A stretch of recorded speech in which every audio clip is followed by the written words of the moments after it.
यह लड़का इंस्टाग्राम में इतना ज्यादा आखिर क्यों वायरल हो गया है? आखिर अभी अच्छे ट्रेंड क्यों कर रहा है? जैसे कि ये जो होता है ना भक्ति सॉन्ग, उसी तरह एक भक्ति है किसी गांव में, जैसे कीर्तन वगैरह होता है ना किसी गांव में, यह लड़का उसी गांव में जाकर ये मंदिर के आगे कीर्तन में एक सॉन्ग गाकर थोड़ा बेवफा की तरह लगता है। ये सॉन्ग रातों रात वायरल हो गया यार, क्या बात कर। इंस्टाग्राम में अभी धमाल मचा दिया है। इस सॉन्ग में रील्स बनाता है, अभी बहुत रील्स बन गया है। ये लड़का रातों रात फेमस हो गया है और अभी भी ये रील्स बनाता है। इसका गला क्या है यार, मानना पड़ेगा।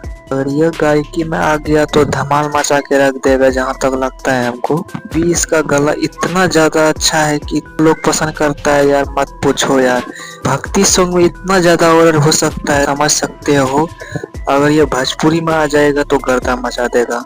ये जहाँ का भी है भाई, लेकिन हम उससे एक बात बोलना चाहता हूँ, आप भोजपुरी स्ट्रीम में आकर गाना गाइए, आप फेमस हो जाओगे। ऐसे भी फेमस हुए हो, पूरा छाए हुए हो, फेमस हो जाओगे और गाना आपका पक्का है चलेगा। मार्केट में आपका गाना चलेगा, गाना बहुत बढ़िया है। हाँ तो अगर अच्छे लगे तो वीडियो लाइक कर देना, सब्सक्राइब करना है तो। मिलते हैं नेक्स्ट वीडियो में।